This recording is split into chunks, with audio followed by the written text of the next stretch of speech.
గారు జనరల్గా ఏం చేస్తుంటారు? నేను డయాలసిస్ పేషెంట్. ఎలా ఉంది ఇక్కడ పరిస్థితి? ఎలా ఉంది? ఏపీ రాష్ట్రంలో సంవత్సరంన్నర కూటమి ప్రభుత్వ పాలనలో ఏమన్నా డిలే అవుతున్నాయా? ఏదైనా పథకాలు ఏదన్నా ఎలిజిబిలిటీ ఉండి కూడా రావట్లేదు అంటారు? పథకాలు వస్తానే ఉన్నాయి, పింఛన్ వస్తానే ఉంది, డయాలసిస్ జరుగుతూనే ఉంది. రాష్ట్రంలో మరి ఉద్యోగ కల్పనకు కూడా భవిష్యత్తు ఉంది అంటున్నారు. మరి ఎలా ఉంది? ఇంట్లో ఎవరైనా ఉద్యోగానికి వెళ్తున్నారు? ఉద్యోగాలు ఎవరికి వెళ్తలేదు, చదువుకుంటున్నారు. ప్రస్తుతానికి ఉద్యోగాలు ఏం లేవు. అది మరి ఎలా ఉంది సార్? మాజీ ముఖ్యమంత్రి గారు ప్రజెంట్ లేరు. మరి జగన్మోహన్ రెడ్డి గారు కూడా ఇప్పుడు సాధారణ వ్యక్తిగా ఎమ్మెల్యే స్థాయిలో ఉన్నారు కాబట్టి మరి ఆయన కూడా కోర్టుకు రమ్మంటున్నారు మళ్ళీ. ప్రతి శుక్రవారం వెళ్ళేవాళ్ళు కదా ఇంతవరకు. మరి ఏమంటారు? వెళ్తారా వెళ్ళరంటారా? ఎందుకంటే అప్పుడంటే సీఎం హోదాలో ఉన్నారు కాబట్టి ఉపశమనం ఉంది, ఇప్పుడు లేదు కదా. అది మనకు అంత రాజకీయంతో లేదు. అది అంటే అక్రమ ఆస్తుల కేసులు గత 5 ఏళ్ల ముందు నుంచి కూడా ఉన్నాయి కాబట్టి వెళ్తారంటారా? మళ్ళీ రావాల్సిందేనా? మనకు అంత తెలియదండి, రాజకీయం తెలియదు. అది ఏపీ నెంబర్ 1 డెవలప్మెంట్ లో లేదు, నిరుద్యోగంలో ఉంది అంటున్నారు. నిజంగా నిరుద్యోగం ఎక్కువ ఉందా ఇక్కడ? నిరుద్యోగం ఎక్కువగానే ఉంది. ఈ కొద్దిగా కంపెనీలు పడితే బాగుండేది. రాష్ట్రంలో రోడ్ల వ్యవస్థలు కానించి రోడ్లు బాగున్నాయి, రోడ్లు బాగానే ఉన్నాయి, బ్రిడ్జీలు అవి బాగానే వేస్తున్నారు. మరి ఏమొస్తున్నాయి సార్ టయానికి పథకాలు? ఫస్ట్కి పెన్షన్ వచ్చేసింది, పింఛన్ ఫస్ట్ తారీఖు వచ్చేసింది పింఛన్. అది మరి తదుపరి చూసుకుంటే సార్ ఈ విధానంలో మరి ఎలా ఉంటుంది డెవలప్మెంట్? ఇంకోసారి అవకాశం ఇస్తారా ఈ ప్రభుత్వానికి ఏమన్నా, లేకపోతే ఇంకొకటి ఇంకా వేరే చూస్తారంటారు ప్రజలు? ఈసారి ఇవ్వచ్చు, డెవలప్మెంట్ కోసం ఇవ్వచ్చు. కరెంటు బిల్లులు కాడి నుంచి మరి నిత్యావసర సరుకుల ధరలు ఎలా ఉన్నాయి? నిత్యావసర ధరలు ఎక్కువగానే ఉన్నాయి, ధరలు ఎక్కువ ఉన్నాయి, మొత్తం ఎక్కువగానే ఉన్నాయి ధరలు కూడా. పనులు ఉన్నాయా ఈ ప్రభుత్వం? పనులు సంపాదన తక్కువ, అద్దెలు ఎక్కువైపోయినాయి, మొత్తం ఎక్కువైపోయినాయి. మిడిల్ క్లాస్ వాళ్ళు చాలా బాధపడుతున్నారు. అది ఏమంటారు సార్? అంటే ఉగాది లోపల కూడా ఒక 5 లక్షల ఇల్లు గృహప్రవేశాలు ఉంటాయి అంటున్నారు ప్రభుత్వాలు ఇచ్చే వాటిలో. ఏదైనా ఎలిజిబిలిటీ ఉందా మీకు? ఎలిజిబిలిటీ మాకు ఇప్పుడు దాకా ఏం రాలేదు, ఫస్ట్ టైం చూడాలి. ఎలా ఉంది? రేపు జనవరి నుంచి కూడా పంచాయతీ ఎలక్షన్స్ అంటున్నారు. మళ్ళీ ఎలా ఉండబోతుంది రాష్ట్రంలో? మరి భవిష్యత్తు ఎలా ఉంటుంది? జడ్పీటీసీ ఎంపీటీసీతో పాటు పంచాయతీ ఎలక్షన్స్ 5 ఏళ్ళ కాల పరిమితి అయిపోవచ్చింది కాబట్టి మరి ఎలా ఉంటుంది? బాగానే ఉండేది కదా,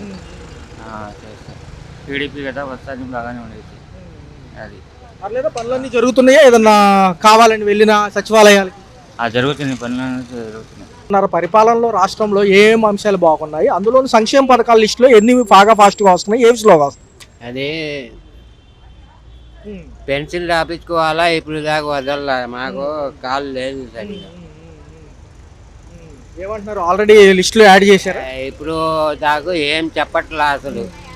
రాయాలి రాయాలి, ఎప్పుడు రాస్తారో తెలియదు. గతంలో ఏమైనా వచ్చేదా అప్పట్లో? లేదు, ఏం లేదు. మరి ఎలా ఉంది ప్రెసెంట్ పరిస్థితి చూస్తే? మిగతా పథకాలు ఏమి వస్తున్నాయి? బాగోలే పరిస్థితి. పెన్షన్ వస్తుందా సమయం? లేదు, పెన్షన్ కూడా లేవు.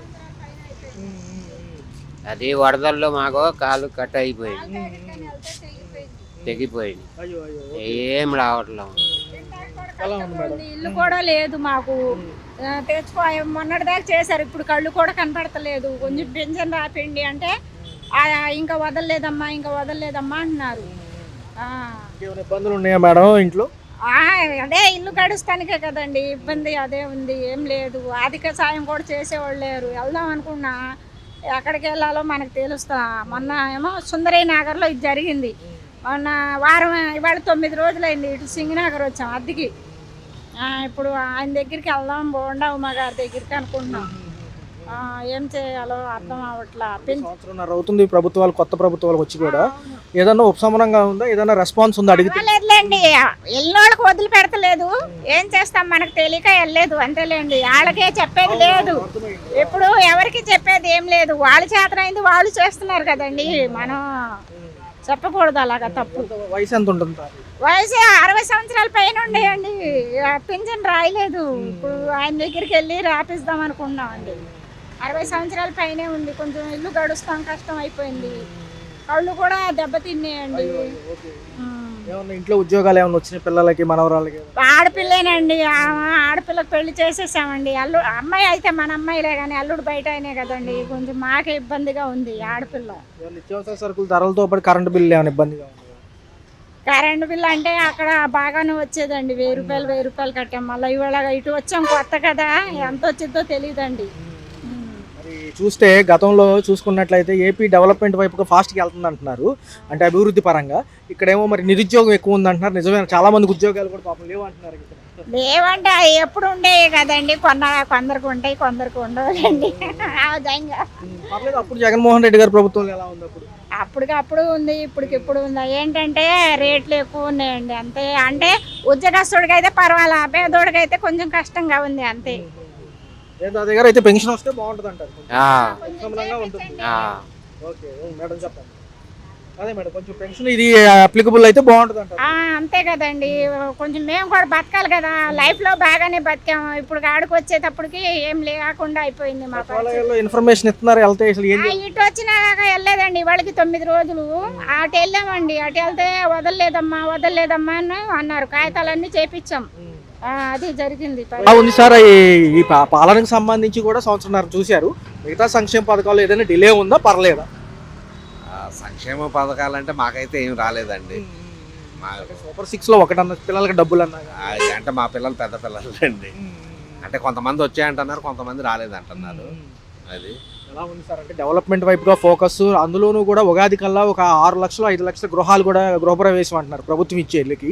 మరి ఎలా ఉండబోతుంది, ఏదైనా ఎలిజిబిలిటీ? అదైతే నాకైతే తెలియదు సార్. అంటే జనరల్గా మేము అనుకునేది ఏంటంటే పబ్లిసిటీ ఎక్కువ, పనులు తక్కువ అనేసి అనుకుంటున్నాం. ఎలా ఉంది సార్ అంటే ఆటో కార్మికులుగా మీ వాదన ఎలా ఉంది? ఈ ఉచిత బస్సు కూడా చాలా వరకు ఎఫెక్ట్ అయింది కదా, ఆడవాళ్ళు కూడా కొట్టుకోవడం అని చూస్తున్నారు. వాస్తవం అండి, ఉచిత బస్సు వలన చాలా, ఉచిత బస్సు ఎందుకండి, ఉచిత వైద్యం ఉచిత విద్య చేస్తే ప్రజలకు ఏ పథకాలు అక్కర్లేదండి. ప్రజలకి ఉచిత విద్య ఉచిత వైద్యం ఇస్తే ఆంధ్రప్రదేశ్ సస్యశ్యామలంగా ఉంటుంది. ఈ ప్రభుత్వాల నాయకులు కూడా అంటున్నారు నెంబర్ 1 లో ఏపీ లేదు, ఓన్లీ నిరుద్యోగంలోనే నెంబర్ 1 అంటున్నారు. నిజమేనంటారు? అది అంతా నాకు అంటే నేను అంత ఇదిగా చెప్పలేను లేండి. ఇప్పుడు పని చేసుకునేవాడికి ఎక్కడైనా పని ఉంటుందండి. జనరల్గా పని చేసేవాడికి ఎక్కడైనా పని ఉంటుంది, కష్టపడేవాడికి. అయితే ఈ పథకాలన్నీ వద్దండి.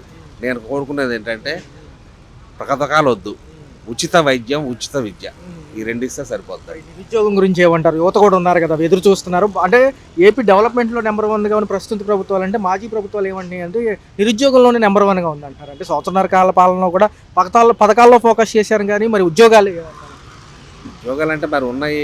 ఇప్పుడు వాలంటీర్లు తీసేశారండి, వాళ్ళు ఖాళీ అయినట్టే కదండి. ఇప్పుడు బియ్యానికి వాటికి రేషన్ బళ్ళు 10,000 వాళ్ళు ఖాళీ అయినట్టే కదండి. ఇప్పుడు పోయినట్టేగా ఉద్యోగాలు, ఇప్పుడు ఆ ఉద్యోగాలన్నీ పోయినట్టే కదా లెక్క, అవునా కాదండి? అది మాజీ ముఖ్యమంత్రి గారు ఈసారి కోర్టుకు హాజరవక తప్పదు అంటున్నారు. ఇప్పుడు పదవి కూడా లేదు కాబట్టి, శుక్రవారం సెక్షన్ తెలిసిందే కాబట్టి, అక్రమ కేసులు ఎప్పటి నుంచో ఉన్నాయి కాబట్టి 5 ఏళ్ల క్రితం నుంచి, ఇప్పుడు వెళ్లాల్సిందే అంటున్నారు. వెళ్తారా మళ్ళీ సాధారణ ఎమ్మెల్యే? నిరూపించబడలేదు కదా డే కేసు కూడా. ఇప్పుడు అనుమానమే తప్ప నిరూపించలేదుగా ఎవరు కూడా. అలాంటప్పుడు వెళ్తారా వెళ్ళదన్నది ఆయన విషయం, అది మా అంత ఇదిగా మాకు తెలియదు.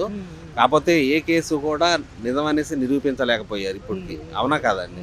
కాకపోతే గొప్ప విషయం ఏంటంటే ఒంటరిగానే పోరాడాడు జగన్, ఒంటరిగానే పోరాడుతున్నాడు ఫస్ట్ నుండి కూడా. సోనియా గాంధీని ఎదిరించాడు, ప్రతి ఒక్కరిని ఎదిరించాడు. ఈ రోజు కూడా ఒంటరిగానే 16 నెలలు జైల్లో ఉన్నా కానీ నవ్వుతూనే ఉన్నాడండి. ఏ రోజు మొహంలో బాధాకరమైన విషయం ఆయనలో లేదు. అది ఆ విషయంలో మాత్రం నెంబర్ 1 అండి జగన్ గారు. వాహన మిత్ర కింద ఇస్తా ఉంది, తర్వాత హడావుడిగా వాహనం అంటే ఈ వాహనం నాకు ఆటో కాదండి, జనరల్గా నాది టాటా ఏసీలకి ఇస్తామన్నారు కానీ ఇవ్వలేదు. గత ప్రభుత్వం ఇలా, ఈ ప్రభుత్వం ఏమీ లేదండి మాకు.